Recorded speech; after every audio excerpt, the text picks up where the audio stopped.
Good morning my dear student. आज हम लोग मैन्युफैक्चरिंग प्रोसेस में लेक्चर सीरीज 12 को डिस्कस करेंगे। जैसा कि हम लोगों ने लास्ट लेक्चर में टाइप्स ऑफ फेरस मटेरियल के बारे में डिस्कस किया था, तो जिसमें हम लोगों ने स्टील क्या होते हैं, स्टील के एलॉय क्या होते हैं और कुछ एलॉइंग एलिमेंट मिलाने पर उन स्टील पर क्या क्या एडवर्स इफेक्ट पड़ेंगे और क्या क्या उसके एडवांटेज आएंगे, इन सारी चीज़ों को हम लोगों ने डील किया था। तो आइए स्टूडेंट, आज हम लोग क्या करेंगे, उसके आगे alloying of non ferrous material के बारे में डिस्कस करते हैं कि जैसे हमारे फेरस मटेरियल हुआ करते थे, सिमिलर उसी तरीके से नॉन फेरस मटेरियल होते हैं। उनमें नॉन फेरस मटेरियल में कौन कौन से इंपॉर्टेंट होते हैं और उसमें हम लोग किस मटेरियल को मिलाने पर क्या क्या इफेक्ट हमारे पास आएगा, इन सब चीज़ों को हम लोग डिस्कस करेंगे। तो ये आपको ध्यान देने वाली बात है कि ये टॉपिक ऐसा है कि इसमें आपको चीज़ें बहुत ज़्यादा रटने की ज़रूरत पड़ती है। रीज़न ये है कि हर मटेरियल की अपनी अलग अलग प्रॉपर्टीज़ हैं, अपना एडवांटेज हैं, तो उन चीज़ों को आपको कम से कम एक अच्छे से मतलब नोट्स बना के प्रॉपर वे में इसे आपको ध्यान से पढ़ने की ज़रूरत होगी और क्वेश्चन इससे पुटअप किए जाते हैं। तो आइए आगे बढ़ते हैं। देखिए, हम स्टार्ट करेंगे नॉन फेरस एलॉय के बारे में, लेकिन इसके पहले आपको थोड़ा सा ओवरव्यू दे दें। कुछ देखिए, रिक्रिस्टलाइजेशन टेम्परेचर होते हैं कुछ स्पेशल मटेरियल के लिए, उनके बारे में आपको जानना जरूरी है, क्योंकि कभी कभी एक आध क्वेश्चन आपका डायरेक्ट रिक्रिस्टलाइजेशन टेम्परेचर से पूछ लेगा। ऐसा कहेगा कि स्टील के लिए रिक्रिस्टलाइजेशन टेम्परेचर कितना होता है, आपको नहीं पता रहेगा तो आप ऑप्शन छोड़ के चले आएंगे। तो यहाँ पे देखिए, पहले रिक्रिस्टलाइजेशन टेम्परेचर क्या होता है मैंने आपको बताया भी है लास्ट लेक्चर में, एक बार फिर से रिवीजन करा दे रहे हैं। जिस टेम्परेचर पर, जैसे सपोज करो ये वर्क पीस है, अब इस वर्क पीस पर टेम्परेचर हम लोग इंक्रीज करने लगे। अब इंक्रीज करने के बाद एक ऐसा टेम्परेचर आएगा जिसके बाद इसके जो मॉलिक्यूल्स हैं, इन मॉलिक्यूल्स की कोहेसिव बॉन्ड वीक होने लगेंगे और धीरे धीरे इतने वीक हो जाएंगे कि एक मॉलिक्यूल दूसरे मॉलिक्यूल से लगभग फ्रीली मूव करने लगेंगे। उस समय अब आप ये भी समझते हो कि कोई भी मॉलिक्यूल जब हमारा स्टैटिक कंडीशन में होता है तो वह एब्सोलूट जीरो टेम्परेचर पर, एब्सोलूट जीरो मतलब -273 डिग्री सेंटीग्रेड पर इन मॉलिक्यूल का जो रैंडमनेस वाइब्रेशन है वह जीरो होता है। मॉलिक्यूल का रैंडमनेस वाइब्रेशन जीरो होता है और -273 के जैसे ही हम ऊपर बढ़ने लगते हैं तो हर मॉलिक्यूल में, हर मटेरियल के मॉलिक्यूल में कुछ ना कुछ लैटिस वाइब्रेशन या रैंडमनेस वाइब्रेशन होते रहते हैं। अगर 0 डिग्री सेंटीग्रेड पर भी बात करेंगे तो भी उस मॉलिक्यूल में कुछ न कुछ वाइब्रेशन होते रहते हैं, जो हमें नॉर्मली नहीं दिखाई देते हैं। जब हम माइक्रो स्ट्रक्चर में देखते हैं तो वहाँ हमें इन सब चीज़ों को देखने को मिलता है। तो अब आप समझो कि जैसे हम इसका टेम्परेचर बढ़ाना शुरू करते हैं तो इन मॉलिक्यूल के रैंडमनेस वाइब्रेशन इंक्रीज करते हैं ड्यू टू हायर टेम्परेचर, जिस वजह से हाई टेम्परेचर पर ये आपस में कोलाइड करके कुछ न्यू ग्रेन्स फॉर्मेशन करने शुरू करते हैं। एक ऐसा टेम्परेचर आता है, अगर हम बात करें सिंपल स्टील के लिए, तो लगभग 723 डिग्री से 800 डिग्री सेंटीग्रेड के बीच एक ऐसा टेम्परेचर आता है जहां पर इसके मॉलिक्यूल्स क्या करते हैं, न्यू ग्रेन्स फॉर्मेशन, देखो formation of new grains start, जहां पर न्यू ग्रेन्स के फॉर्मेशन स्टार्ट हो जाते हैं। अब सारे न्यू ग्रेन्स 723 डिग्री सेंटीग्रेड पर नहीं कन्वर्ट हो जाए, हम लोग और टेम्परेचर बढ़ाएंगे 800, 900, 1000, तो अब ये क्या होगा कि मैक्सिमम मॉलिक्यूल्स न्यू ग्रेन्स में कन्वर्ट होने लगेंगे और एक ऐसा टेम्परेचर आएगा, जैसे हम बात करें 1100 डिग्री सेंटीग्रेड, लगभग ऐसा टेम्परेचर आएगा जिस पर इसके सारे मॉलिक्यूल्स न्यू ग्रेन्स में कन्वर्ट हो चुके हैं। अब इसका मतलब समझिएगा कि किसी भी मटेरियल का टेम्परेचर जब हम लोग बढ़ाएंगे तो उस मटेरियल में एक टेम्परेचर पर न्यू ग्रेन्स फॉर्मेशन स्टार्ट हो जाते हैं, तो उस टेम्परेचर को हम लोग बोलते हैं लोअर रिक्रिस्टलाइजेशन टेम्परेचर। अब आप समझो कि जिस टेम्परेचर पर इंक्रीज करते करते सारे न्यू ग्रेन्स कन्वर्ट हो जाते हैं, सारे ग्रेन्स न्यू ग्रेन में कन्वर्ट हो जाते हैं, उस टेम्परेचर को बोलते हैं अपर रिक्रिस्टलाइजेशन टेम्परेचर। तो यहां से आपको यह समझ में आ गया रिक्रिस्टलाइजेशन टेम्परेचर क्या है, जहां पर न्यू ग्रेन्स का फॉर्मेशन स्टार्ट होता है, और लोअर रिक्रिस्टलाइजेशन जहां स्टार्ट होगा उसे लोअर और जहां पे एंड होगा उसे अपर रिक्रिस्टलाइजेशन। तो अब इन्हीं के बारे में हम लोग समझेंगे कि हर मटेरियल के लिए रिक्रिस्टलाइजेशन टेम्परेचर कितना होता है। तो मैग्नीशियम एंड एल्यूमिनियम के लिए 150 डिग्री सेंटीग्रेड होता है, आयरन के लिए 450, विदाउट कार्बन की बात हो रही है, जब आयरन फ्री होगा विदाउट कार्बन तो 450 डिग्री सेंटीग्रेड होता है। टाइटेनियम के लिए 650, स्टील के लिए 723 से 800 डिग्री सेंटीग्रेड, और लेड एंड टिन के लिए रूम टेम्परेचर पर ही रिक्रिस्टलाइजेशन स्टार्ट होता है। अच्छा, एक टर्म आपको मैंने और बताया था, ग्रेन ग्रोथ। ये भी आपको याद होना चाहिए कि जैसे रिक्रिस्टलाइजेशन हो गया, अब उसके ये जो न्यू ग्रेन्स बने हैं, अब इस पे जब हम लोग टेम्परेचर इंक्रीज करेंगे तो इनके ग्रेन साइज बढ़ने शुरू होंगे।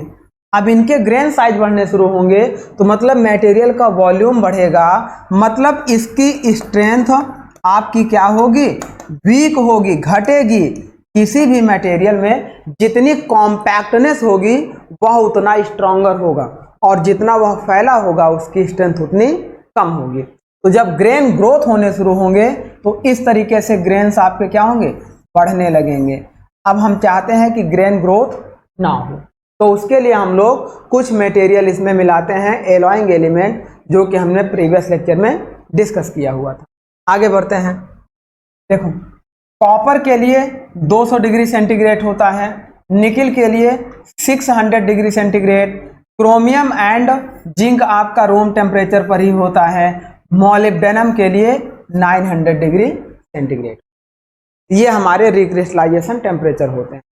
अब बात करते हैं, देखो ये वही चीज लिखा हुआ है कि recrystallisation temperature is equal to 0.3 TM to 0.5 TM। इसका मतलब आप समझिएगा, जैसे TM का मतलब होता है मेल्टिंग टेम्परेचर, मेल्टिंग टेम्परेचर। मान लो किसी भी वर्कपीस का मेल्टिंग टेम्परेचर 1000 डिग्री सेंटीग्रेड है, अगर किसी वर्कपीस का मेल्टिंग टेम्परेचर 1000 डिग्री सेंटीग्रेड है, आपसे उसका रिक्रिस्टलाइजेशन टेम्परेचर पूछेगा, आप कैसे निकालोगे, 0.5 TM, that means 0.5 into TM की वैल्यू कितनी है, 1000, दैट मीन्स कितना हो जाएगा, 500 डिग्री सेंटीग्रेड। तो हम कह सकते हैं कि यदि किसी मटेरियल का मेल्टिंग टेम्परेचर 1000 हो तो उसका रिक्रिस्टलाइजेशन टेम्परेचर 500 डिग्री होगा। 500 डिग्री सेंटीग्रेड पर वह हमारा न्यू ग्रेन फॉर्मेशन स्टार्ट कर दे, तो ये हमारा होता है। आगे बात करते हैं। देखो, अब ये सब वही था कि ऑस्टेनाइट स्टेनलेस स्टील के लिए एक आपको लिख दिए थे 18/4, एक बहुत ही फेमस फार्मूला था, है ना। जैसे 18% आपका क्या होता था, क्रोमियम होता था, 8% निकिल होता था। तो इसे हम लोग ऐसे कई बार आपसे पूछा गया है 18/4 एक स्टील क्या होती है। तो आपको लास्ट लेक्चर में हमने आपको बताया था टंगस्टन, क्रोमियम एंड वेनेडियम का कंटेंट होता है, तो उसे हम लोग 18/4 बोलते हैं, हाई स्पीड स्टील। और ऑस्टेनाइट स्टेनलेस स्टील के लिए 18% क्रोमियम और 8% निकिल आपका होता है। ये दोनों इंपॉर्टेंट है, डायरेक्ट आपके क्वेश्चंस ऐसे सीधे पूछ लिए जाते हैं, ये भी आपका इंपॉर्टेंट है। ये मैंने आपको बता भी दिया था, ये आपका किसके लिए होता था, स्पीड स्टील के लिए, हाई स्पीड स्टील। आगे बढ़ते हैं, हम लोग अपने टॉपिक को बढ़ाते हैं। अब स्टार्ट करते हैं नॉन फेरस एलॉय। हमें नॉन फेरस एलॉय की जरूरत क्यों पड़ी, क्योंकि कहीं ना कहीं कुछ फेरस एलॉय में डिसएडवांटेज रहे होंगे, जिस वजह से हमने नॉन फेरस एलॉय के अडॉप्ट किया। तो सीधी सी बात है, फेरस एलॉय की डेंसिटी ज़्यादा होती है, वेट ज़्यादा होगा, महंगे मिलेंगे, है ना, उनकी कॉस्ट ज़्यादा होती है, उनकी स्ट्रेंथ तो ज़्यादा होती है, लेकिन वह बेटर कंडक्टिव नहीं होते हैं, इलेक्ट्रिक के बेटर सुचालक कंडक्टिव नहीं होते हैं। और उसमें जंग रस्ट वगैरह भी लगता है। जैसे आप विद्युत के वायर देखो, आप इलेक्ट्रिक वायर अगर आप क्या करोगे, स्टील के वायर आप लगाओगे तो वहां पे क्या होगा, बारिश में कोरोजन होगा, जिस वजह से वायर धीरे धीरे जंग लग के टूट जाएगा। तो वहां पे हम लोग एल्यूमिनियम का यूज कर लेते हैं।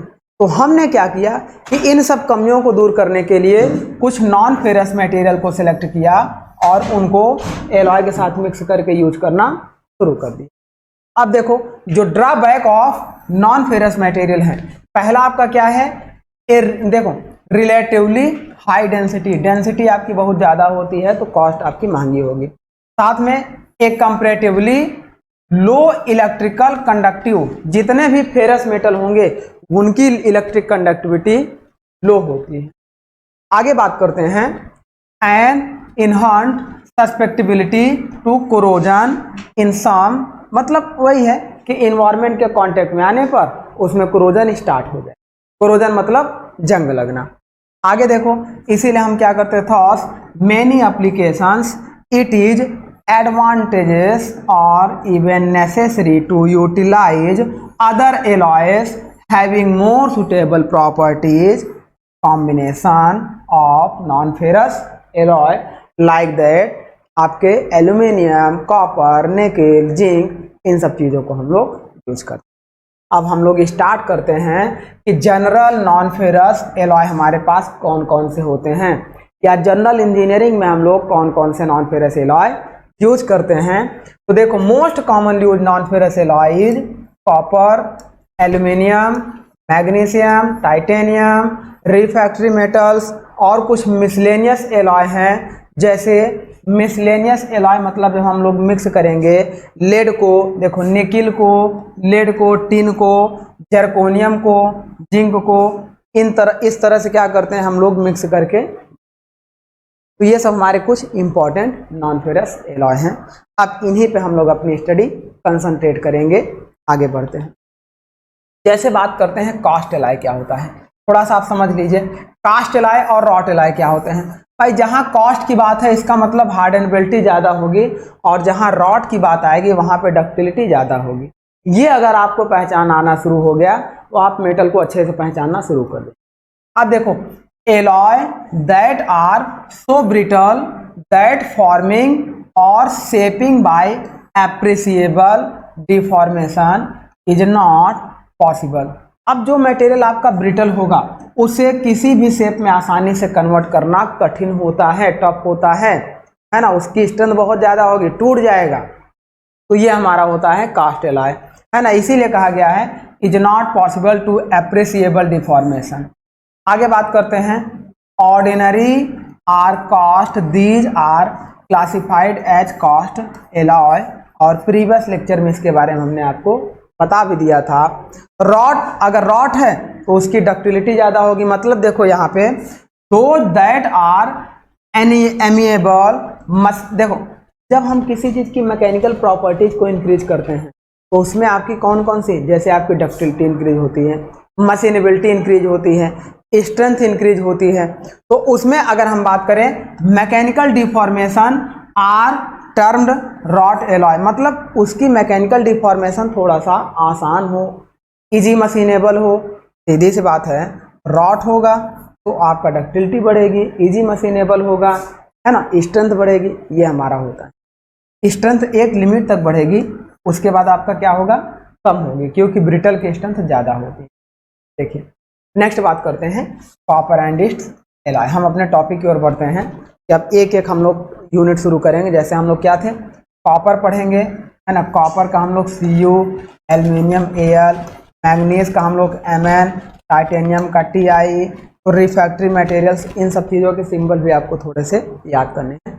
तो हम लोग पहले कॉपर पढ़ेंगे, फिर एल्यूमिनियम, फिर मैग्नीशियम और उनके एलॉय। तो जैसे copper and its alloy, copper एक सॉफ्ट मटेरियल होता है। अगर प्योर कॉपर की बात करेंगे, प्योर कॉपर की बात करेंगे तो वो ज़्यादा सॉफ्ट मटेरियल होता है।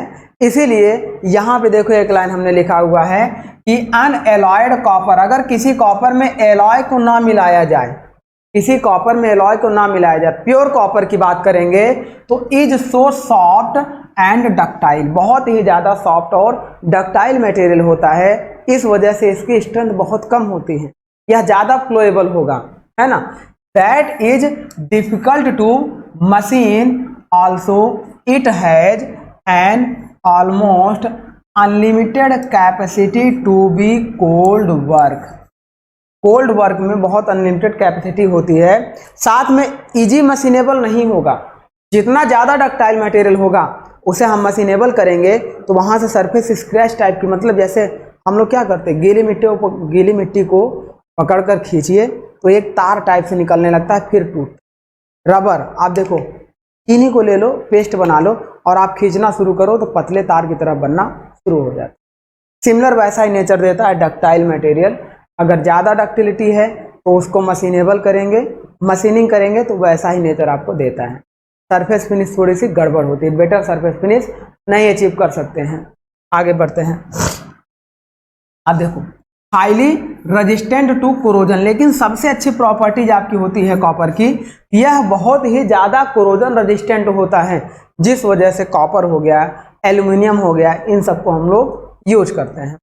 Highly corrosion resistant in the ambient atmosphere, मतलब एक एम्बिएंट एटमॉस्फेयर पर हाईली कोरोजन रेजिस्टेंट होता है। कॉमा देखो, जैसे सी वाटर मतलब समुद्री जल, एंड सम इंडस्ट्रियल केमिकल्स का इफेक्ट इस पर नहीं पड़ता है।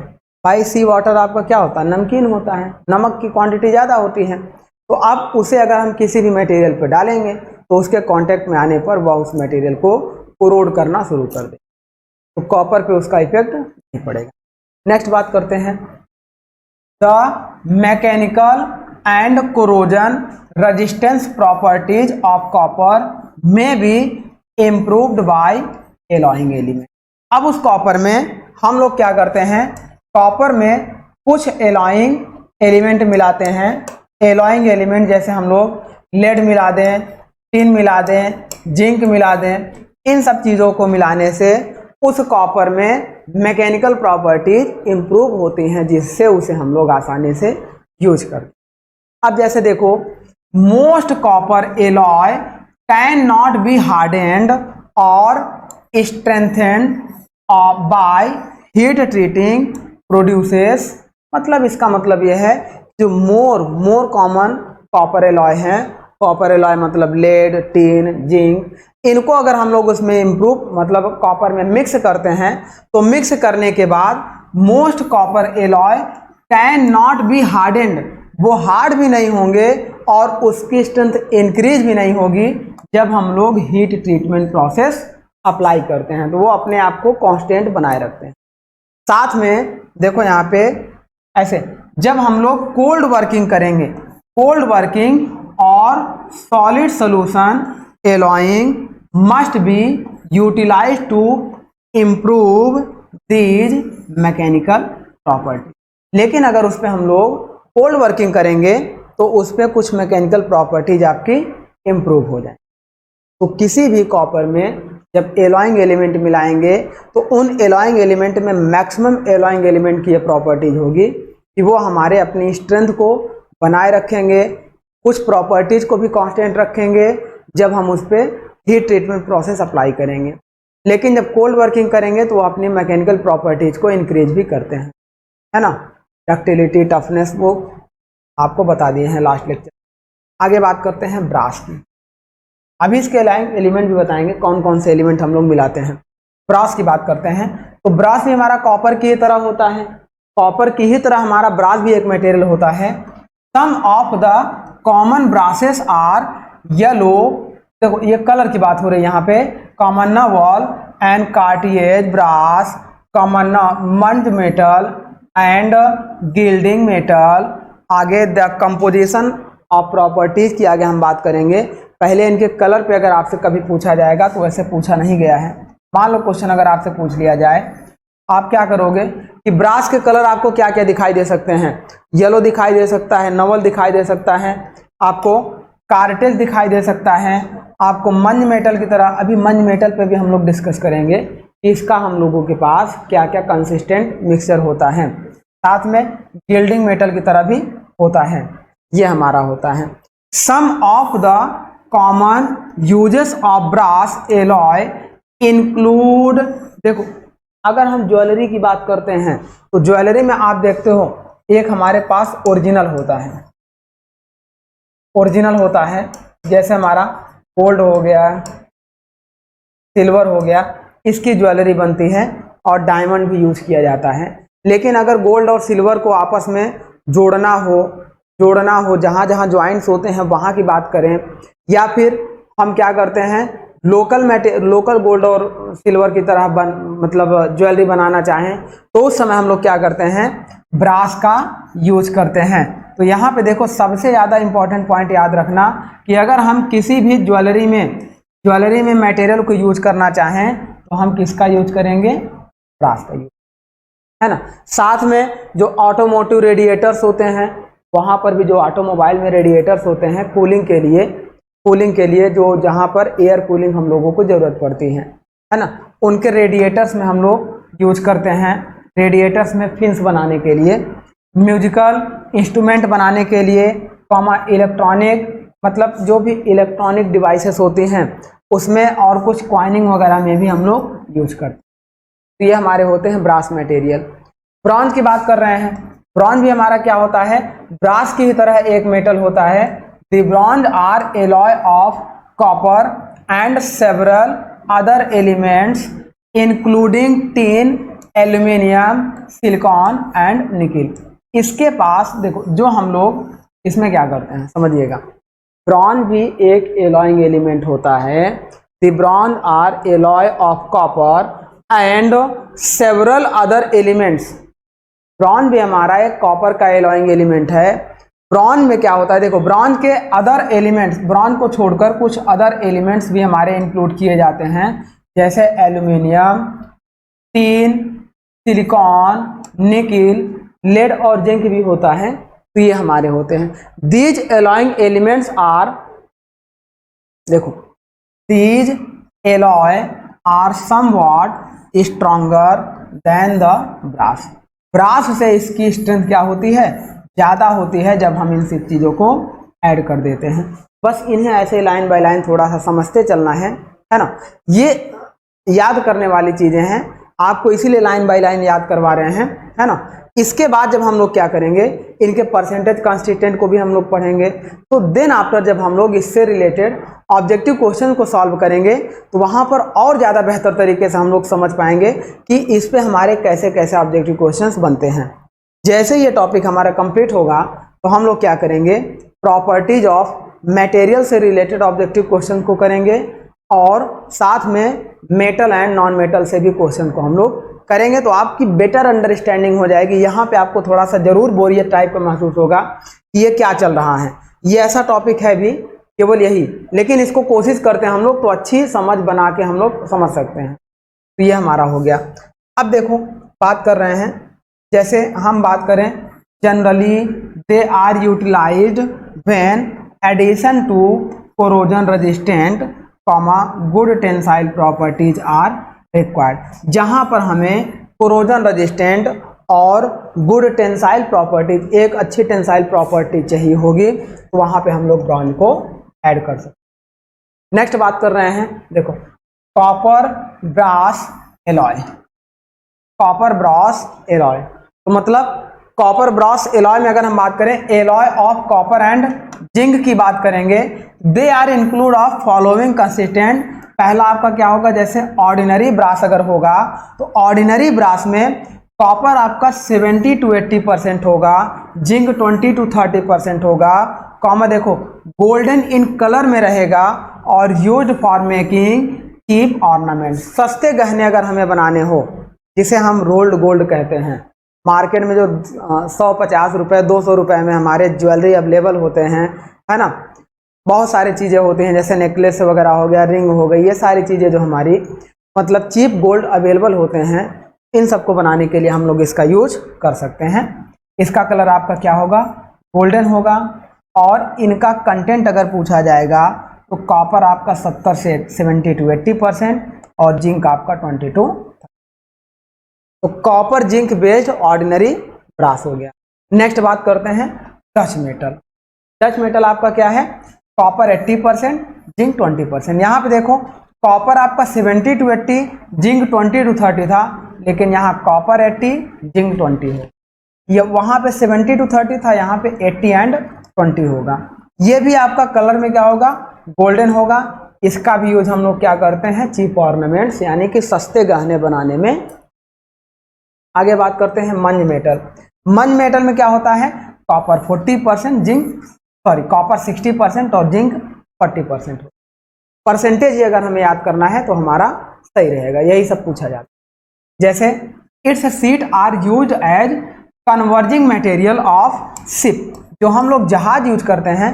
देखो कन्वर्जिंग और डाइवर्जिंग क्या होता है, अगर बात करते हैं इस तरीके से हम अगर अपना ले जा रहे हैं, अभी यहाँ से कांस्टेंट हो जाए, फिर यहाँ से इस तरीके से जाने लगे, तो ये वाला जो शेप हमारा जा रहा है ये आपका क्या डाइवर्ज हो रहा है और ये कन्वर्ज हो रहा है।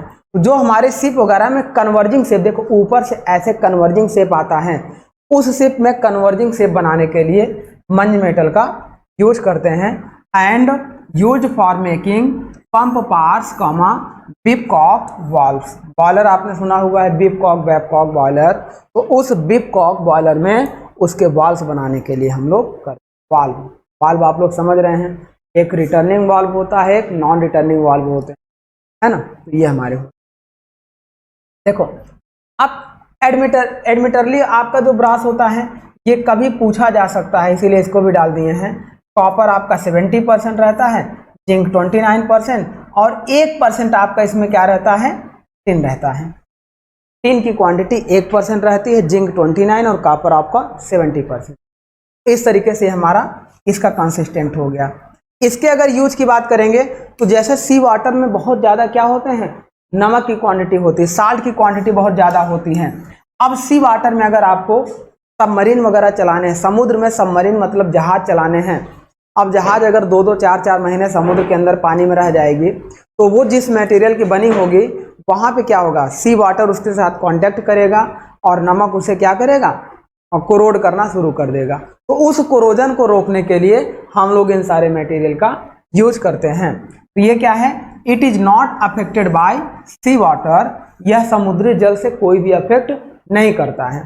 साथ में use for making pipes comma nut and bolt comma washer, nut and bolt washer जो भी हमारे किस में यूज होते हैं, शिप में यूज होते हैं, यूज इन शिप। और it is highly resistant to corrosion, इसीलिए इसकी कॉस्ट क्या होती है, थोड़ी सी महंगी होती है, कॉस्ट आपकी हाई होती है। तो ये हम लोग कहाँ पे यूज करेंगे, ज़्यादातर शिप वगैरह में। नॉर्मल अगर नट एंड बोल्ट की बात करेंगे तो हम लोग सिंपल स्टील की बात कर लेते हैं, वहाँ पे हम लोग, तो उसकी कॉस्ट लो होगी, वहाँ पे हम लोग इस मटेरियल को क्यों लगाएंगे। आगे बात करते हैं गन मेटल। गन मेटल में देखो कॉपर की क्वांटिटी 85 to 90% होगी, टिन आपका 5 to 10% होगा, जिंक आपका 2 to 5% होगा। इसकी सबसे ज़्यादा देखो टेंसाइल स्ट्रेंथ बहुत अच्छी होगी, साथ में यह भी एक अच्छा कोरोजन रेजिस्टेंट मटेरियल होता है। जो गन मेटल होता है यह भी आपका एक अच्छा कोरोजन रेजिस्टेंट होता है, जंग इसमें नहीं लगते हैं और इसकी टेंसाइल स्ट्रेंथ बेटर होती है। अब अगर इसके यूज की बात करेंगे तो देखो जैसे बात करते हैं use for making bearing comma steam pipe comma, देखो बियरिंग का मतलब समझ रहे हैं, जैसे इस तरीके का एक केज होता है, अंदर ये बाल्स लगे होते हैं। अब यहाँ पे क्या होता है, सैफ्ट आपकी ये लगी होती हैं। अब इस सैफ्ट से हम लोग क्या करते हैं, पावर को कहीं और ट्रांसमिट करते हैं। अब जब ये सैफ्ट रोटेट करेगी तो इसके बीच में फ्रिक्शन जनरेट होगा, इस फ्रिक्शन को मिनिमाइज करने के लिए यहाँ बाल्स लगे होंगे, ये बाल्स रोटेट करेंगे। इसी सेटअप को आपको क्या कहते हैं, बियरिंग बोलते हैं। यह कई टाइप की होती है, हाइड्रोडायनेमिक, तो मतलब ये बियरिंग हमारी होती है। अब इन बियरिंग को बनाने के लिए हम लोग गन मेटल का यूज करते हैं। साथ में स्टीम पाइप, जब आप थर्मल पावर प्लांट में जाएंगे तो जो हमारी स्टीम टरबाइन बॉयलर से जनरेट होकर आगे बढ़ती है। अब ये बॉयलर से स्टीम जनरेट होकर आगे बढ़ेगी, टरबाइन तक जाने के लिए स्टीम को किसी ट्यूब के थ्रू ले जाया जाता है। उस ट्यूब या पाइप को बनाने के लिए गन मेटल का यूज किया, क्योंकि स्टीम क्या है, मॉइस्चर के साथ है, बहुत ही ड्राई या सुपर हीटेड स्टीम है, सुपर सैचुरेटेड स्टीम है, तो मॉइस्चर कंटेंट उसमें नहीं होंगे। लेकिन फिर भी स्टीम वेपर है, तो वेपर उसके साथ क्या करेगी, इरोड और कोरोड करती है, तो उससे बचने के लिए गन मेटल का यूज। आगे बात करते हैं, जितनी भी फिटिंग्स हमारी होती हैं पंप वगैरह में, कॉमा जो हाइड्रोलिक वाल्व होते हैं, comma gear and marine casting में भी इनका उपयोग किया जाता है। इनके यूजेस भी थोड़ा सा आपको समझते चलना है। सिलिकॉन की बात कर रहे हैं, सिलिकॉन टाइप ब्रास अगर उसमें होगा तो कॉपर 80%, जिंक 16%, सिलिकॉन 4% होगा। और इसका मैक्सिमम यूज हम कहाँ पे करते हैं? रेफ्रिजरेटर में करते हैं, तो घरों में हम लोग यूज करते हैं। ये हमारा हो गया आपका सिलिकॉन बेस ब्रास। नेक्स्ट बात करेंगे एलॉइंग। देखो alloys of copper and tin. अभी तक हम लोग क्या बात कर रहे थे? Alloys of brass. यहाँ देखो हम लोग बात कर रहे थे alloys of copper and zinc की बात कर रहे थे। अब हम लोग बात करेंगे alloy of copper and tin, है ना। Cu प्लस Sn की बात करेंगे। इसके पहले हम लोग बात कर रहे थे Cu प्लस Zn, ये हमारा। अब देखो कॉपर का जब हम लोग टिन के साथ में कंस्टिट्यूएंट बनाएंगे तो वहां पर जो ऑर्डिनरी ब्रॉन्ज हमारा बनेगा, ऑर्डिनरी ब्रॉन्ज अगर आपका उस नाम से पूछा जाएगा तो कॉपर परसेंट 80 to 96% होगा, टिन आपका 4 to 12%। मैक्सिमम यूज इसका भी होता है ऑर्नामेंट्स यानी कि गहने वगैरह बनाने में या कॉइन्स बनाने में। ये हमारा हो गया। आगे बात करते हैं फास्फोरस बेस ब्रॉन्ज, जिसमें कॉपर 85% होगा, टिन आपका 13% होगा और फास्फोरस आपका 2%। फास्फोरस की कुछ क्वांटिटी को उसमें हम लोग ऐड कर देते हैं। अब इससे क्या होगा? यह हमारा हार्ड हो जाता है। हार्ड हो जाता है, जब हार्ड हो गया तो देखो it has hard comma tough and elastic हो गया, जिस वजह से इसका उपयोग भी हम लोग बियरिंग में कर लेते हैं, वाल्व बनाने में कर लेते हैं, साथ में कुछ सस्पेंशन वायर बनाने में कर लेते हैं। सस्पेंशन वायर जहाँ पे वाइब्रेशन वगैरह को रिड्यूस करने के लिए लगाया जाता है। तो ये हमारे क्या हो गए? फास्फोरस बेस ब्रॉन्ज हो। नेक्स्ट बात करते हैं लेडेड टिन ब्रॉन्ज। हमारा क्या होगा? जिसमें लेड की क्वांटिटी भी हम लोग ऐड कर देंगे। अब लेड हम लोग कितना ऐड कर देंगे? 0.5 से 1.5%, टिन आपका 6 to 8.5% होगा, जिंक आपका 4%। अब हम लोग क्या कहते हैं? इसे रेस्ट कॉपर के नाम से भी जानते हैं। और इट फाइन, देखो अगर एप्लीकेशन की बात करेंगे, एप्लीकेशन इसका भी हम लोग इलेक्ट्रिकल कुछ डिवाइसेस की कास्टिंग करने के लिए, गियर बनाने में और पंप बनाने। वैसे जनरली पंप आप किसका बनाते हैं? कास्ट आयरन का बनाते हैं, लेकिन जहाँ पर पंप की क्वालिटी को बहुत ज़्यादा रिक्वायरमेंट हो वहाँ पर हम लोग leaded based tin bronze material use. Then आगे बढ़ रहे हैं एल्यूमिनियम ब्रॉन्ज की बात करेंगे तो इसमें हम लोग क्या करेंगे? एल्यूमिनियम को 9 to 11% मिला देंगे, एल्यूमिनियम एलॉइंग एलिमेंट को मिला देंगे और टिन की क्वांटिटी 1 to 4% रखेंगे। तो इस तरह से हमारा क्या बनेगा? एल्यूमिनियम बेस ब्रॉन्ज बनेगा। इसको मिलाने पर जो हमारी क्वालिटी मिलेगी उसकी हार्डनेस बहुत ज़्यादा बढ़ जाएगी, जबकि एल्यूमिनियम एक सॉफ्ट मटेरियल है, लेकिन यहाँ पर हम लोग टिन को भी मिला रहे हैं, है ना। और copper and some time contents of 4%, nickel को भी हम लोग इसमें मिला देते हैं। इनके कंटेंट को ही बस आपको याद रखना है, कंटेंट और परसेंटेज ऑफ कंस्टेंट। तो यही सब आपके क्वेश्चंस आपके बोर्ड में पुटअप किए जाते हैं। नेक्स्ट बात कर रहे हैं, देखो यूज की बात करेंगे तो इसका भी उपयोग हम लोग ज़्यादातर मरीन में कर लेते हैं, या मरीन के इक्विपमेंट्स मतलब जो जहाज वगैरह बनाते हैं वहाँ पे कर लेते हैं, गियर बनाने में कर लेते हैं, बेयरिंग बनाने में कर लेते हैं, वाल्व सीट में, comma acid resisting pump, acid resisting pump में। आप देख रहे हो कि मैक्सिमम जो नॉन फेरस एलॉय हैं हम लोग उनका उपयोग ज़्यादातर सबमरीन में यानी कि जो समुद्री जहाजें हैं वहाँ पर इसलिए करते हैं क्योंकि समुद्री जहाज़ों को जब समुद्र में उतारा जाता है तो सी वाटर क्या होता है? साल्ट बेस होता है, और वो साल्ट बहुत ज़्यादा उस बॉडी को कांटेक्ट करके इरोड कर देगा। तो उसे इरोजन से, कोरोजन से बचाने के लिए हम लोग क्या करते हैं? नॉन फेरस एलॉय का यूज। और बेयरिंग में भी, साथ में गियर्स में भी इनका उपयोग करते हैं। तो ये कुछ कॉमन है, वाल्व हो गए, बेयरिंग हो गए, गियर्स हो गए, इनका उपयोग हम लोग करते हैं जो नॉन फेरस एलॉय होते हैं। देखो एक बेल मेटल होता है, बेल मेटल में आपका क्या होता है? कॉपर और टिन होता है। कॉपर 80%, टिन आपका 20% होता है। यह एक हार्ड मेटल होता है जिसे हम लोग क्या करते हैं?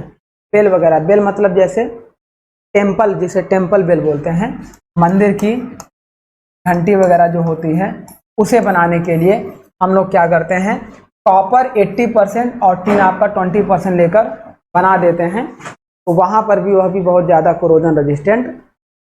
मंदिर में जो बड़ी बड़ी घंटियाँ लगी होती हैं जिस पर हम लोग पूजा वगैरह करने जाते हैं, तो वहाँ पर उससे हम लोग क्या करते हैं, मतलब अच्छे साउंड को सुनने के लिए इस बेल का उपयोग हम लोग करते हैं। Leaded, nickel, bronze. अब इसमें जब निकिल और लेड हो जाएगा तो जैसा नाम वैसा काम, लेड रहेगा निकिल रहेगा। तो टिन कितना रहेगा 4 to 5%, लेड आपका 1.5 to 4%, जिंक आपका 2 to 8% रहेगा और निकिल आपका 20 to 5%।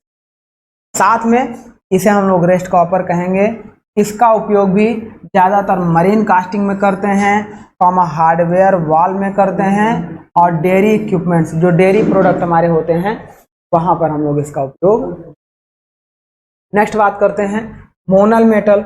मोनल मेटल आपका क्या होता है, अबाउट 27% कॉपर होगा, 70% आपका निकिल होगा। देखो 27 है 70 है, अब 2 से 3% जो बचा वहाँ पे हम आयरन को मिला देते हैं। ऐसे मेटल को, ये इंपॉर्टेंट है, ऐसे मेटल को हम लोग मोनल मेटल कहते हैं। इसकी सबसे अच्छी टेंसाइल स्ट्रेंथ होती है और यह भी गुड कोरोजन रेजिस्टेंट होता है और साथ में गुड एसिड रेजिस्टेंट भी होता है। किसी मेटल पे अगर एसिड पड़ जाए वह उसे कोरोड करना शुरू कर, मीन्स डिकम्पोज करना शुरू कर देता है। कपड़े वगैरह पे पड़ जाए तो तुरंत उसे गला देता है।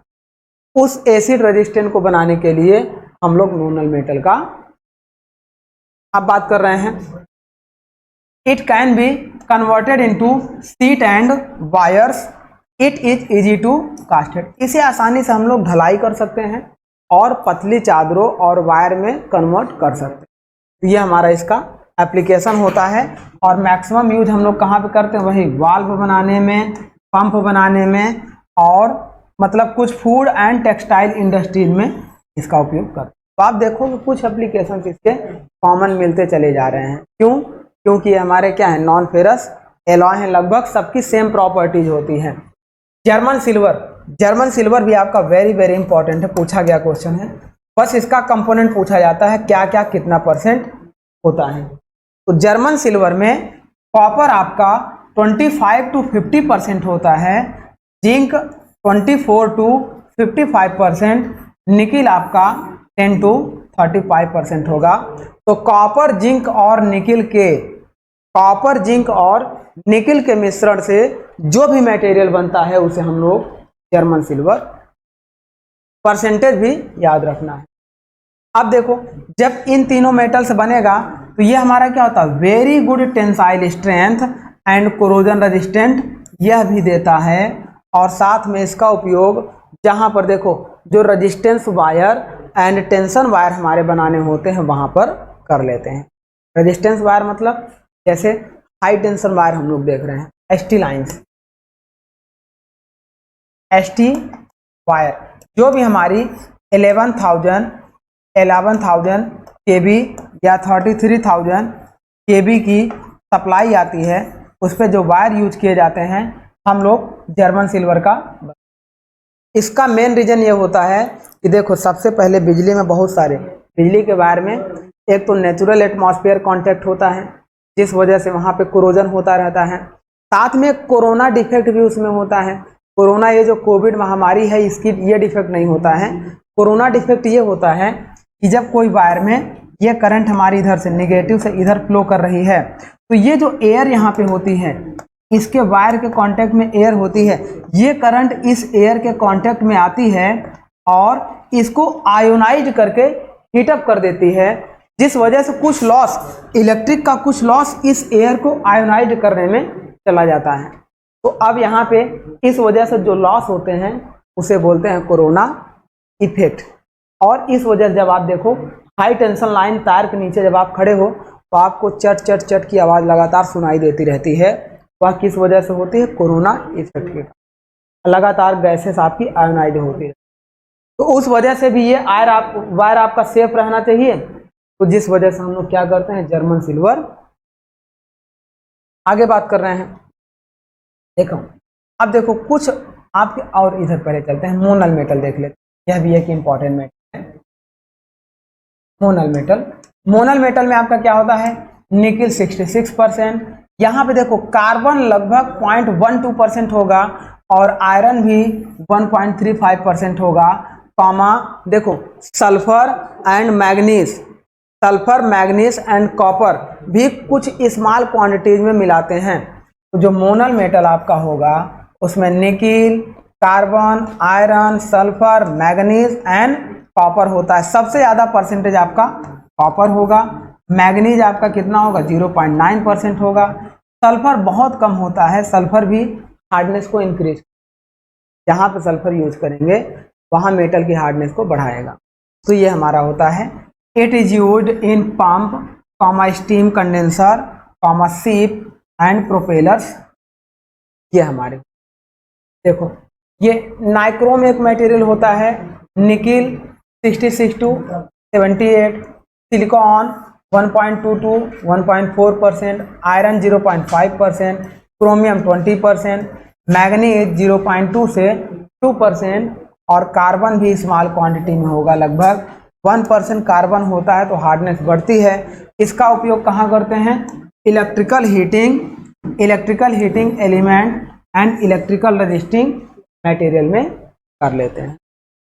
देखो इनकोनल मटेरियल आपने सुना होगा, यह भी एक इम्पॉर्टेंट मटेरियल है, इससे भी क्वेश्चन बनते हैं। इनकोनल मटेरियल में सबसे ज़्यादा क्वांटिटी आपकी निकिल की होगी 77%, 77.5, कॉमा मैग्नीज आपका 0.8%, कार्बन 0.2, स्मॉल क्वांटिटी में कार्बन रहता है 0.1, 0.2, 0.3 ऐसा। साथ में कॉपर भी बहुत कम होगा 0.25%, सिलिकॉन आपका 2% और आयरन 6% तक रहता है। साथ में क्रोमियम मिलाने पर मटेरियल में रेड हार्डनेस बढ़ती है, स्ट्रेंथ बढ़ती है और हार्डनेस भी बढ़ती है, तो क्रोमियम का यूज कर लेंगे। तो यह एक प्रकार का बेटर ऑक्सीडाइजर एलिमेंट होता है जिसका उपयोग ऑक्सीडाइजिंग एंड कार्बोराइजिंग एलॉय के रूप में करते हैं एक एलिवेटेड यानी कि उच्च टेम्परेचर पर। यह हमारा होता है इनकोनल मेटल।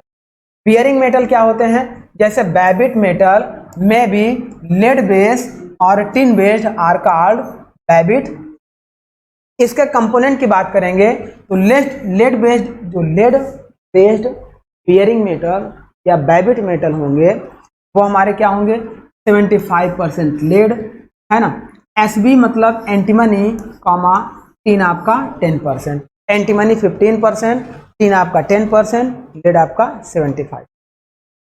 अब बात करते हैं टिन बेस्ड में आपका क्या होगा, टिन 88% होगा, एंटीमनी आपका 8% होगा, कॉपर आपका 4%। इन सब मेटल का उपयोग हम लोग किसके लिए करते हैं, देखो डिफरेंट टाइप्स ऑफ बेयरिंग बनाने। जो भी हमारे बेयरिंग मेटल होते हैं वो बैबिट मेटल कहलाते हैं। इनका उपयोग या तो ये लेड बेस्ड होंगे या टिन बेस्ड होंगे। लेड बेस्ड होंगे तो लेड की क्वांटिटी ज़्यादा होगी और टिन बेस्ड होंगे तो टिन की क्वांटिटी ज़्यादा होगी। साथ में आप देखो एंटीमनी और टिन यहाँ पे है और यहाँ पे आपका क्या है, एंटीमनी और कॉपर है, तो ये आपका बेयरिंग मेटल हो। अब बात करते हैं एल्यूमिनियम एंड इट्स एलॉय। अभी तक हम लोग पढ़ रहे थे कॉपर एंड इट्स एलॉय, अब हम लोग देखेंगे aluminium and its alloy. Aluminium और इट्स एलॉय हमारे क्या है, देखो एल्यूमिनियम में जब हम लोग एलॉइंग एलिमेंट मिलाएंगे तो एल्यूमिनियम भी एक सॉफ्ट और डक्टाइल मटेरियल है, इसमें एलॉइंग एलिमेंट मिलाएंगे तो उसकी कुछ मैकेनिकल प्रॉपर्टीज इंक्रीज कर जाएंगे। तो aluminium and its alloy are देखो characterised by relatively low density लगभग आपकी होती है 2.7 gram per centimetre cube as compared to 7.9 gram. देखो स्टील की जो डेंसिटी होती है वह लगभग 7850 केजी पर मीटर क्यूब या फिर 7900 केजी पर मीटर क्यूब होती है और एल्यूमिनियम की डेंसिटी लगभग 2700 केजी पर मीटर क्यूब होती है। तो स्टील के रिस्पेक्ट में इसकी डेंसिटी बहुत कम होती है, लगभग कितने, लगभग अप्रॉक्स 1/3 कम होती है, जिस वजह से यह मेटल बहुत हल्का होता है और कोरोजन रेजिस्टेंट होता है, तो इसका उपयोग हम लोग खूब वायर वगैरह बनाने में करते हैं। आगे बात कर रहे हैं, high electrical and thermal conductivity होती है, जिस वजह से इलेक्ट्रिक वायर का उपयोग सबसे ज़्यादा इसी मटेरियल का करते हैं। एंड रेजिस्टेंट टू कोरोजन, अगर कोरोजन रेजिस्टेंट ना होता तो हम इसे वायर में यूज नहीं करते, क्योंकि लगातार वायर हमारा एटमॉस्फेयर के कांटेक्ट में। आगे देखते हैं, some common environments including the ambient temperature पर यह हाईली कोरोजन रेजिस्टेंट और हाईली थर्मल कंडक्टिव। देखो, many of these alloy are easily formed by virtue of high ductility. Aluminium है तो सबसे अच्छी प्रॉपर्टी इसकी क्या होती है, यह एक बेटर डक्टाइल मटेरियल होता है, बेटर डक्टाइल मटेरियल होता है। तो डक्टाइल मटेरियल को इजिली किसी भी शेप में हम लोग चेंज कर सकते हैं। साथ में देखो, by the thin aluminium foil, ये सब भी इसके मतलब सीट हम लोग बना सकते हैं या रोल्ड बना सकते हैं, ये इसके आसानी से यूज होते हैं। इसीलिए एल्यूमिनियम है FCC स्ट्रक्चर, जिसे हम लोग बोलते हैं फेस क्यूब सेंटर। साथ में it's ductility is retained even at very low temperature, बहुत कम टेम्परेचर पर भी इसकी डक्टिलिटी आपकी कांस्टेंट रहती है। टेम्परेचर कम ज़्यादा करने पर डक्टिलिटी घटती बढ़ती है, डक्टिलिटी का रिलेशन भी आपका है, लेकिन एल्यूमिनियम में इसकी डक्टिलिटी कांस्टेंट रहती है। आगे देखो, the cheap limitation of aluminium is its low melting temperature at 660 degree centigrade. यह इसका क्या है, 660 डिग्री सेंटीग्रेड पर एल्यूमिनियम आपका मेल्ट होने लगता है। मतलब अगर मेल्टिंग टेम्परेचर की बात करें तो यह एक इसकी, चाहे आप अच्छाई कह लीजिए चाहे आप खराबी कह लीजिए, मेल्टिंग टेम्परेचर 660 डिग्री सेंटीग्रेड होता है, जिस पर यह आसानी से मेल्ट कर जाता है। तो हायर टेम्परेचर पर हम लोग एल्यूमिनियम का यूज नहीं कर सकते। आगे बात करते हैं, which restrict the maximum temperature at which it can be used. वही चीज, मैक्सिमम टेम्परेचर पर इसका यूज नहीं करेंगे। एल्यूमिनियम एंड इट्स एलॉय में ही आगे बात कर रहे हैं, the mechanical strength of aluminium में बी इन। देखो सर, मैकेनिकल स्ट्रेंथ मतलब आपकी क्या है, स्ट्रेंथ हो गई, डक्टिलिटी हो गया, टेंसाइल स्ट्रेंथ हो गया, ये सब सारी हमारी मैकेनिकल स्ट्रेंथ हैं। अगर हम लोग कोल्ड वर्किंग करते हैं, cold working and by alloying element, किसी भी एल्यूमिनियम और एलॉय में हम लोग कोल्ड वर्किंग और कुछ एलॉइंग एलिमेंट कर देते हैं, तो उसमें हमारी कुछ मैकेनिकल प्रॉपर्टीज और स्ट्रेंथ इम्प्रूव हो जाती है। ये हमारा होता है properties of aluminium and its alloy.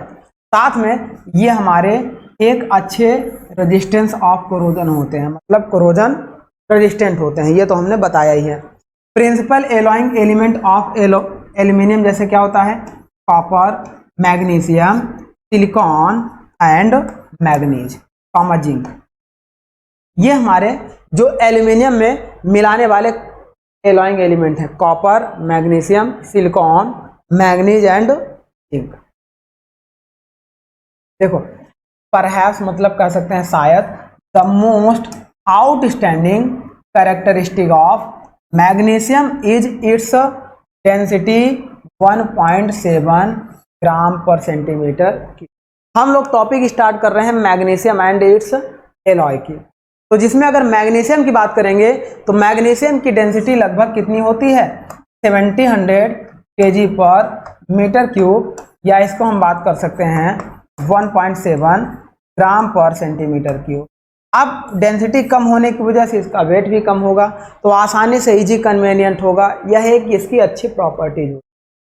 साथ में which is the lowest of all the structural metal, therefore its alloy are used where light weighted metal are required. मतलब जहां पर जैसे एयरक्राफ्ट हो गया, अब एयरक्राफ्ट आपको ऊपर उड़ना है, अगर उसका वजन बहुत ज़्यादा होगा, हैवी डेंस मटेरियल का बनाएंगे, तो वो क्या होगा, खुद के वेट को ही तो लेके उड़ना है। तो वहाँ पे डिफ़िकल्टीज होंगी। हम चाहेंगे कि वहाँ पे उसकी स्ट्रेंथ मेंटेन रहे, ज़्यादा से ज़्यादा हो, लेकिन वेट आपका कम रहे।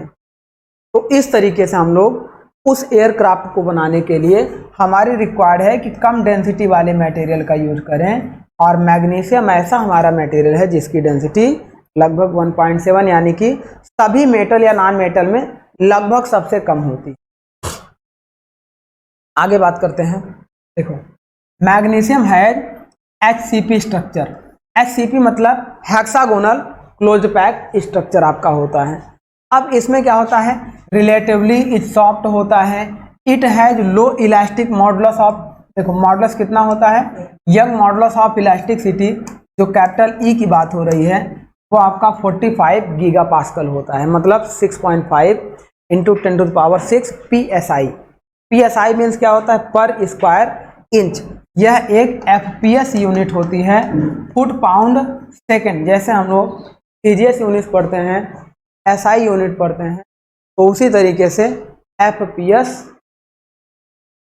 अब बात करते हैं at room temperature. Room temperature पर आपका क्या होता है, magnesium and its alloy are difficult to deform. जब अगर मैग्नीशियम और उसके एलॉय को डिफॉर्म करना हो, एक शेप से दूसरे शेप में चेंज करना हो, तो रूम टेम्परेचर पर यह डिफिकल्ट होता है, ज़्यादा पावर फोर्स लगाना पड़ेगा। लेकिन जब इसे हम रूम टेम्परेचर से ऊपर गर्म करेंगे, इसके मेल्टिंग टेम्परेचर से बिलो प्री क्रिस्टलाइजेशन टेम्परेचर पर, तो ईजिली हम लोग इसके शेप को चेंज कर पाए। In fact only small degree of cold work may be imposed without annealing. अगर उस पर हम लोग एनीलिंग प्रोसेस ना करें, एनीलिंग मतलब क्या करता है, वर्कपीस को गर्म किया फर्नेस में, उसी फर्नेस में 22 घंटे से 24 घंटे या 40 घंटे के लिए छोड़ दिया, तो स्मॉल रेट ऑफ कूलिंग करने से मटेरियल के अंदर मैकेनिकल प्रॉपर्टीज इंक्रीज। लेकिन अगर एनीलिंग ना करें तो हम क्या करेंगे, कोल्ड वर्किंग अगर करना चाहें, तो यह सीधी सी बात मैंने बताया कि रूम टेम्परेचर पर मैग्नीशियम आपका क्या करता है, अपने शेप को चेंज करने में रजिस्ट करता है, तो उस समय बहुत ज़्यादा कोल्ड वर्किंग आप उस पर नहीं कर पाएंगे। आगे बात कर रहे हैं, consequently most fabrication is by casting और hot working at temperature between 200 and 350 degree centigrade. ये लाइन आपसे क्वेश्चन पूछा भी जा सकता है, नहीं भी संभावना नहीं रहती है, ज़्यादातर आपका ये पूछा जाएगा, जैसे magnesium like aluminium has moderately low melting temperature, लगभग कितना होता है, 601 डिग्री, मतलब 651 डिग्री सेंटीग्रेड इसका क्या होता है, मेल्टिंग टेम्परेचर होता है। ये लाइन आपसे पूछी जाती है, ये आपको। आगे बात करते हैं। देखो, chemically magnesium alloy are relatively unstable होते हैं। अगर केमिकल के साथ रिएक्शन, केमिकल के साथ इनको रखा जाए तो उनके साथ वो रिएक्ट कर जाएंगे, इसीलिए हम लोग कहते हैं कि मैग्नीशियम आपका केमिकली अनस्टेबल होगा। एंड स्पेशली आपका क्या होता है, जैसे सस्पेक्टिबल होते हैं to corrosion in marine in normal environments. अगर सबमरीन में हम लोग रखें तो इस पर कुछ ना कुछ कोरोजन लगने की पॉसिबिलिटी रहती है। तो कोरोजन और oxidation resistance is the reasonable good in the normal atmosphere. सामान्य एटमॉस्फेयर पर यह आपका बेटर ऑक्सीडेशन रेजिस्टेंस और कोरोजन रेजिस्टेंस होता है। कोरोजन तो आपको मैंने बताया था, ऑक्सीडेशन क्या होता है, ऑक्सीडेशन का मतलब क्या होता है कि मटेरियल खुद आपका क्या हो, रूम टेम्परेचर पर डिकम्पोज होना शुरू हो जाए, ऑक्सीजन के साथ रिएक्ट करके ऑक्साइड की लेयर बनाने लगे और डिकम्पोज होना शुरू हो जाए, तो इसे हम लोग क्या बोलते हैं, जैसे मैग्नीशियम आपका ऑक्सीजन के साथ रिएक्ट करेगा तो मैग्नीशियम के ऑक्साइड बनाएगा। इस तरीके से क्या करेंगे, इसे रोकने के लिए Mg2O3 बनाएगा। इसे रोकने के लिए हम लोग क्या करेंगे, इसे ऑक्सीडेशन रेजिस्टेंस बना। आगे बात करते हैं, फाइन मैग्नीशियम पाउडर। देखो, अगर मैग्नीशियम पाउडर की बात करें, मैंने आपको बताया है grain size, small grain size, medium grain size और लार्ज ग्रेन साइज, उनका साइज भी आपको मैंने बताया है। तो कुल मिलाकर क्या होता है कि जब हम फाइन ग्रेनाइट पाउडर को लेते हैं तो उसे हम लोग इजीली हीटेड करते हैं एयर में। मतलब ये सब इसके बहुत ज़्यादा इम्पोर्टेंट पॉइंट नहीं है, बस ये समझो आप कि these alloy are use in aircraft and missiles application as well as in luggage. अब जैसे देखो एयरक्राफ्ट और मिसाइल में जिस मटेरियल का यूज करते हैं उसे बनाने के लिए हम लोग मैग्नीशियम और उसके एलॉय का। Then next titanium and its alloy. अब अगर टाइटेनियम और उसके एलॉय की बात करेंगे तो टाइटेनियम भी एक मटेरियल होता है। टाइटेनियम क्या होता है? Titanium and its alloy are relatively new engineering material that possesses and extraordinary combination of properties। अगर हम लोग टाइटेनियम और उसके एलॉय की बात करें तो उसके अंदर एक मतलब सब other non ferrous alloying element से ज़्यादा बेटर मैकेनिकल प्रॉपर्टीज इंप्रूव करता है। कौन? टाइटेनियम और उसके एलॉय में। जैसे क्या क्या?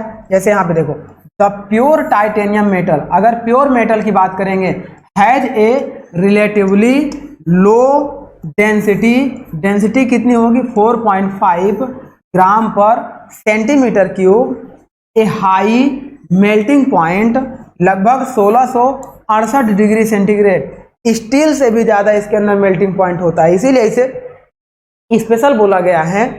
साथ में and N elastic modulus of लगभग कितना होता है? 107 गीगा पास्कल या 15.5 इंटू 10⁻³ PSI। तो ये हमारा होता है। इन्हीं सारी प्रॉपर्टीज की वजह से इसे हम लोगों ने कहा कि अदर सारे नॉन फेरस एलॉय की से बेस्ट मटेरियल होता है, इसीलिए इसे हम लोग extraordinary combination of properties बोल सकते हैं। साथ में titanium alloy are extremely strong होते हैं, बहुत कम डेंसिटी होती है, फिर भी डेंसिटी आपकी कितनी होगी? 4.5 ग्राम पर सेंटीमीटर क्यूब पर ही इसकी स्ट्रेंथ बहुत स्ट्रांग होगी और रूम टेम्परेचर पर इसकी tensile strength as high as 1400 mega pascal होती है, लगभग 20,000 PSI या 2 लाख होता है, लगभग 2 लाख।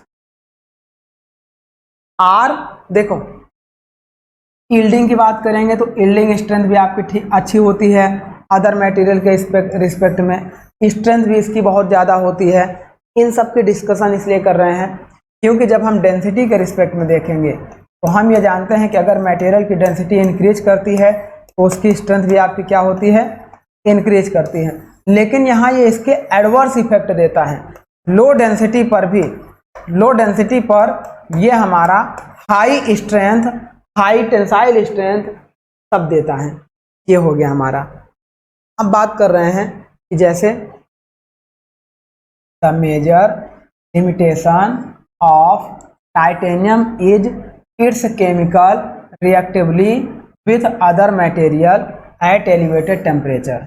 इसकी एक ड्रॉबैक आपका ये है कि जैसे देखो द मेजर लिमिटेशन मतलब इसकी एक ड्रॉबैक ये है, यह केमिकल के साथ रिएक्ट करके अनस्टेबल हो जाता है, स्टेबल नहीं रहता है, तो उसे हमें केमिकल से सेफ्टी रखना पड़ता है। साथ में this properties has necessity the development of non conventional refining, melting and casting techniques. Consequently titanium alloy are quite expensive. मतलब टाइटेनियम एलॉय तो महंगे होंगे क्योंकि इसमें एक स्पेशल प्रॉपर्टीज होती है जो अदर सारे नॉन फेरस एलॉय में नहीं होती है, तो इसीलिए हम लोग इसका यूज करते हैं। साथ में इसके डेवलपमेंट की बात कर रहा था, तो अगर हम रिफाइनिंग हमारी फैक्ट्रीज होती हैं, जो मेल्टिंग इक्विपमेंट्स होते हैं और जो कास्टिंग हमारी टेक्निक्स होती हैं, इन सब में हम लोग क्या करते हैं? टाइटेनियम और उसके एलॉय का यूज कर लेते हैं। आगे देखो बात करेंगे कुछ और मटेरियल हमारे पास हैं। जैसे अगर अभी टाइटेनियम की बात कर रहे हैं, टाइटेनियम के हमारे क्या होंगे? एप्लीकेशंस क्या होंगे, उसकी और प्रॉपर्टीज हमारी क्या होगी। जैसे देखो titanium alloy at normal temperature is unusually high, they are virtually immune to air, marine and variety of industrial environments. ऐसा इसलिए करते हैं क्योंकि the corrosion resistant of titanium alloy, जब टाइटेनियम एलॉय के कोरोजन रेजिस्टेंट की बात करेंगे वो हमारा एट नॉर्मल टेम्परेचर बेटर होता है, इसीलिए हम लोग इसे क्या करते हैं, मतलब देखो हायर टेम्परेचर पर या नॉर्मल टेम्परेचर पर कोरोजन रेजिस्टेंट के एडवर्स इफेक्ट पड़ते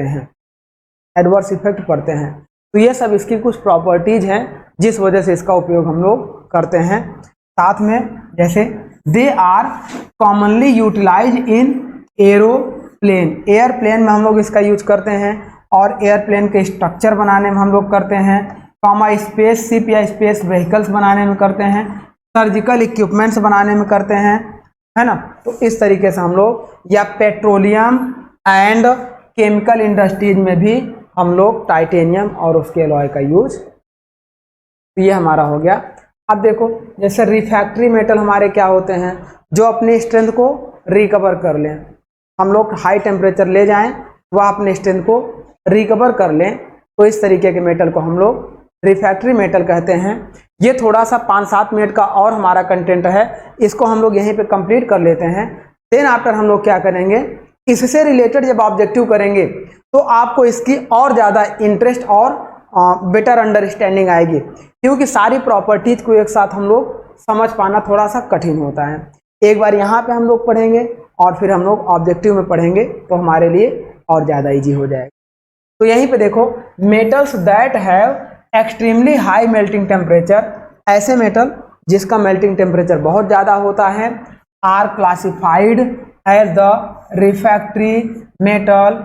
include in this group are, देखो नियोबियम होते हैं, मॉलिब्डेनम होते हैं और टंगस्टन होते हैं, टैंटुलम होते हैं। ये सारे मटेरियल हमारे रिफैक्ट्री मेटल कहलाते हैं। बस यही आपसे पूछा जा सकता है कि रिफैक्ट्री मेटल कौन कौन से होते हैं, या आपसे ये पूछा जाए कि रिफैक्ट्री होता क्या है, तो हाई टेम्परेचर पर भी मेटल अपने प्रॉपर्टीज को बनाए रखें, उसे हम लोग रिफैक्ट्री मेटल कहते हैं। जैसे melting temperature range between 2468 degree centigrade for niobium and 3410 degree centigrade for highest melting temperature of any metal like that tungsten. These are the material called हमारे रिफैक्ट्री, ये हमारे हो गए। अब आगे देखते हैं, देखो जैसे परफेक्ट्री मेटल हमारे क्या होते हैं, ऐसे मेटल जिनका interatomic bond in these metals is extremely strong which account for the melting temperature and in addition large elastic modulus, moduli बोले या modulus, and high strength hardness. ऐसे मेटल को हम लोग परफेक्ट्री मेटल कहेंगे जिसपे जिनकी इंटर एटॉमिक बॉन्डिंग हमारी क्या होगी, स्ट्रांग होगी एट हाई टेम्परेचर पर भी। ये जो मॉलिक्यूल की एटॉमिक बॉन्डिंग होगी ये अगर स्ट्रांग होगी तो इस तरीके के मेटल को हम लोग बोलेंगे परफेक्ट्री मेटल। हम आगे बात कर रहे हैं परफेक्ट्री मेटल में कौन कौन से आएंगे, टैंटुलम, मॉलिब्डेनम एंड इसके alloy with stainless steel to improve corrosion resistant. जैसे molybdenum alloy are utilised for extrusion die and structural parts, space vehicles, इन सब चीज़ों में, या इन एक्सीडेंटियल फिलामेंट्स बनाने में करते हैं। तो ये हमारे होते हैं परफेक्ट्री मेटल। कुछ मिसलेनियस एलॉय होते हैं जैसे nickel and its alloy are highly resistant होते हैं, हाईली कोरोजन होते हैं, इनका अभी हम लोगों ने आपको डिस्कस भी किया है। साथ में निकिल इज ऑफन कोटेड और plate on some metals that are susceptible to corrosion resistant होते हैं। ये सारी प्रॉपर्टीज हमने आपको अच्छे से डिस्कस किया हुआ है, उसी का एक नोट पॉइंट हमने बनाया हुआ था। हम मिसलेनियस एलॉय के ही वही सारे नोट पॉइंट हमारे हैं, मोनल मेटल है, निकिल बेस्ड एलॉय है, उन पे किस पे कितना परसेंटेज होगा, और साथ में उसी के इम्पोर्टेंट पॉइंट्स जैसे लेड हमारे हो गए, टिन हो गए और उनके एलॉय हो गए, उनके साथ इंजीनियरिंग मटेरियल भी हम लोगों ने डिस्कस किया। बहुत इसी की सारी प्रॉपर्टीज हमारी चल रही है। तो इस तरीके से ये हमारा हो गया। अब हम क्या करेंगे डियर, नेक्स्ट लेक्चर में इससे रिलेटेड हम लोग क्या करेंगे, जितने भी ऑब्जेक्टिव एग्जाम में आए हुए होंगे उन सारे ऑब्जेक्टिव क्वेश्चन को भी हम लोग करेंगे और हम लोग अपनी एक अच्छी अंडरस्टैंडिंग को देखेंगे। ये हमारे लिए इसमें हम लोग देखो एक चीज़ और हमारे पास रह रहा है, जैसे कि हम लोग क्या करते थे, कुछ मटेरियल आप देखो सिरेमिक, हमारे पास एक सिरेमिक मटेरियल होता था, इस मटेरियल को भी हम लोग यूज करते हैं और ये भी एक नॉन मेटल होते हैं। इसके बारे में भी आपको थोड़ा सा समझ होनी चाहिए कि सिरेमिक क्या होता है। सिरेमिक का ज़्यादातर हम लोग टूल बनाते हैं, टूल में यूज करते हैं। यह भी एक प्रकार का क्या होता है, इसके क्लास की बात करेंगे तो देखो ग्लास बेस सिरेमिक होता है, क्ले बेस होता है, रिफ्रैक्टरी बेस होता है, एब्रेसिव बेस होता है, सीमेंट बेस होता है, एडवांस सिरेमिक होता है। ग्लास बेस में आपके ग्लास और ग्लास सिरेमिक होते हैं। क्ले बेस मतलब मृतिका बेस पे आपके क्या होते हैं, स्ट्रक्चरल क्ले प्रोडक्ट होते हैं और वाइट वायर्स होते हैं। रिफ्रैक्टरी बेस पे आपके क्या होते हैं, फायर क्ले होते हैं, सिलिका होते हैं, बेसिक होते हैं और स्पेशल होते हैं। इन सब के बारे में भी हम लोग जानते हैं कि जहाँ पर हम लोग एब्रेसिव मशीनिंग वगैरह करते हैं वहाँ सिरेमिक मटेरियल के टूल का उपयोग करते हैं। तो सिरेमिक के बारे में आपको इस तरीके से थोड़ी सी नॉलेज होनी चाहिए कि सिरेमिक आपके क्या होते हैं और एब्रेसिव मटेरियल क्या होते हैं। जो ग्राइंडर व्हील में इस तरीके से एब्रेसिव पार्ट्स लगे होते हैं, इन्हीं को हम लोग एब्रेसिव मटेरियल कहते हैं। इन्हीं एब्रेसिव मटेरियल से जब ये घूमता है ग्राइंडर व्हील तो ये इसके पार्टिकल्स को अपने साथ रिमूव करवाता है। ऐसे पार्टिकल्स को हम लोग एब्रेसिव पार्टिकल्स कहते हैं। इनका उपयोग हम लोग क्या करते हैं, bonded to grinding wheels, coated abrasive and loose grains में करते हैं। और इसके ऑब्जेक्टिव में भी हम इसके सारे चीज़ों को ऑब्जेक्टिव में ऐड कर दिए हैं। तो वहाँ पे आपको ज़्यादा इसके अंडरस्टैंडिंग समझ में आएगी कि grinding, lapping, polishing, buffing, electroplating, galvanising, sherardising, parkerising, इन सब चीज़ों में भी इनका उपयोग आपको दिखेगा। सीमेंट भी आपका एक मटेरियल है, इसका भी हम लोगों ने ऑब्जेक्टिव क्वेश्चन में भी बना लिया है। तो इस तरीके से डायमंड भी आपका है, इसको भी हम लोगों ने ऑब्जेक्टिव में अच्छे से ऐड कर लिया है। डायमंड सबसे हार्ड मटेरियल होता है, इसकी हार्डनेस लगभग 7500 HV होती है। HV मतलब वीकर हार्डनेस होती है। ये हमारा क्या होता है, एक्सट्रीमली अट्रैक्टिव मटेरियल होता है और बहुत महंगा होता है। हेक्सागोनल पैक्ड में होता है। इस तरीके से ये हमारे होते हैं डायमंड और उनके स्ट्रक्चर होंगे। तो ये हमारे कुछ मटेरियल हैं। अब हम क्या करेंगे, इन्हीं से रिलेटेड नेक्स्ट लेक्चर में ऑब्जेक्टिव क्वेश्चन को सॉल्व करेंगे। तो चलिए माय डियर, हम अपने टॉपिक को यहीं पे स्टॉप करते हैं। Thank you my dear.